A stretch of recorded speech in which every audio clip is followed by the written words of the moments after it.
So we live in a time where there's basically a release with some sort of hype every week. Sometimes multiple times a week. And the interest varies, obviously, depending on the person. For me, I honestly haven't been that interested in anything coming out recently. The Pata Air Max 1s, I was, interested in. I kind of wanted to have a look at them in person, that sort of thing. But that was about it. The blue colorway more so than the burgundy colorway. That mudguard just didn't do it for me, but I'm willing to have my mind changed. And I thought seeing it in person could do that. So I went in a bunch of raffles, no good. No good. The Air Jordan 2 off-white joints, no luck on them either. And again, it was more, I want to see them in person. Maybe show you guys, and that'd be it. Like, I couldn't see myself wearing them. But it is what it is. And I'm looking towards the calendars, and the only things that I'm really interested in are coming out in the holiday period. In the holiday Christmas period, traditionally, Jordan will release an 11. Last year it was the Jubilees, year before that it was the Breads, this year it's the Cool Greys. And in America, not here, or the UK, they did an early shock drop of them. So people are getting them in hand. Prior to that, there was a lot of early releases coming out. Now when they do this for the 11s, which they do Christmas time every year, or most years that I can remember, there's a lot of pairs. When they did the Bread 11s, I lined up at my local Foot Locker, got them no problem, and a guy had walked in sort of after we'd got our pairs, and he's like, yeah, I just left JD and I walked straight in, there was no lineup. So we're like, huh. And I'm like, do I need 2 pairs? I was like, nah, I'm kind of broke this week. Spending $600 on shoes this week wasn't going to be it. Kind of regret that now, but it is what it is. Last year, Jubilees, multiple restocks on Foot Locker, which to me says people tried to resell them and they couldn't. Or the in-store stock got transferred over to the online stock. Either it was a really easy shoe to cop. And as much as I'm not a big 11s guy, every time I see them I'm like, yeah, but maybe. That clean black and white colorway with a translucent sole, I'm not mad at them. Fast forward to this year, the Cool Greys. Now when you watch sneaker YouTube, a lot of it is the hype, the reselling, early pairs, that sort of thing. And with the Cool Grey 11s, I'm seeing crazy amounts of early pairs. Like everyone's got them, full size range.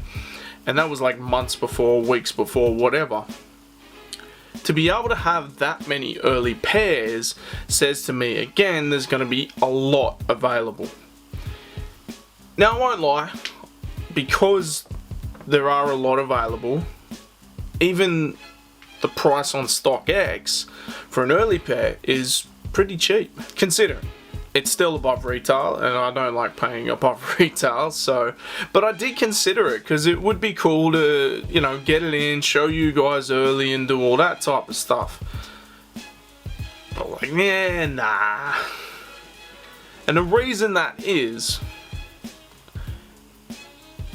because I can be patient. I'm not a big 11s guy. I will probably try to get these and will succeed because they will be in at Foot Lockers, all Foot Lockers. They will be in at JD's, all JD Sports.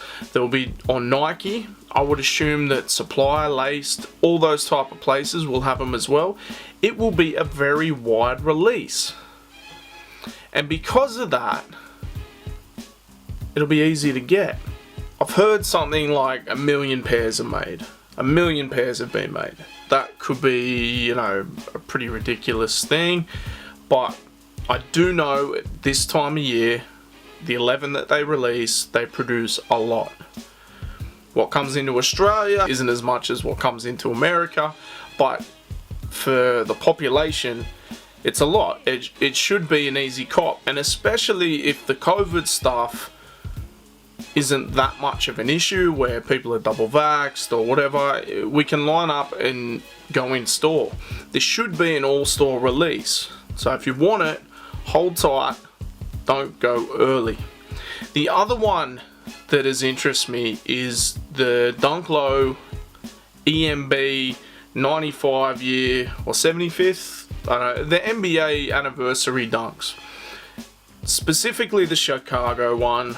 Obviously Chicago, like, everyone's gonna want that, but I also want the Nets colorway because that grey is, and I think it's a navy, they look incredible. But they were kind of a one that I thought about purchasing early as well, because they were sitting on shelves in the UK and the market wasn't crazy on them.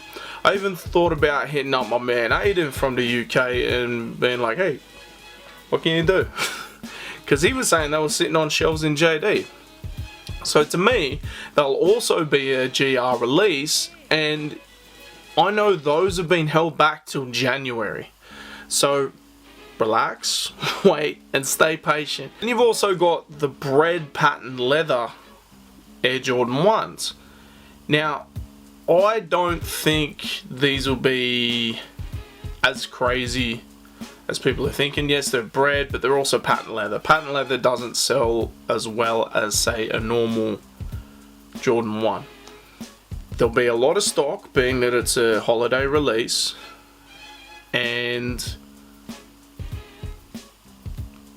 I honestly feel like if you hold tight, especially with like places like Foot Locker now doing a raffle system, you'll have sneakers, you'll have all the boutique joints. Hopefully you may even be able to get these just lining up in store like normal, you know what I mean?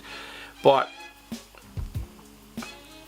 I'm seeing people trying to resell the Dunks, the Cool Greys and everything for those early bird prices, and people going, just thinking automatically, man, like I'm not going to get these. But these for the most part will be as close to a GR type release as possible, and so long as they get to your local store and you're able to purchase them in store and they're not just strictly online release, which they shouldn't have an issue with now that, you know, people who are double vaxxed, all the guidelines have been met.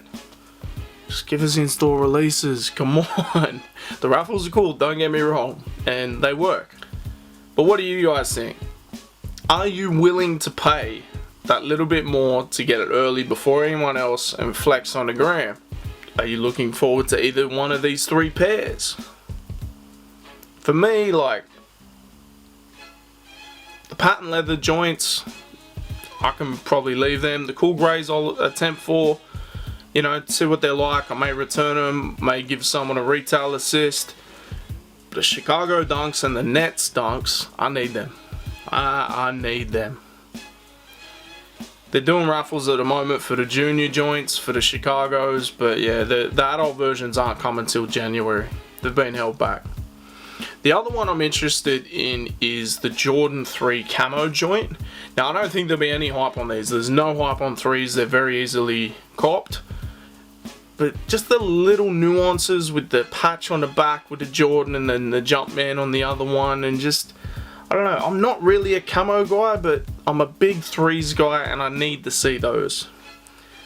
Am I going to pay early on them because they are making the rounds? Nah. I'm not going to pay early on any of them. If I was going to do any, it'd be the Cool Greys, but I'm not doing that. The 3s I think will be an easy cop as well. But let us know your opinion in the comments. We got a couple of little things in the works that we're going to mix it up and everything. And from this Thursday, I'll be allowed to go back to shop. So we'll see what we can do. This has been another episode of Creased. Make sure you like, share, subscribe, all that good stuff. Peace.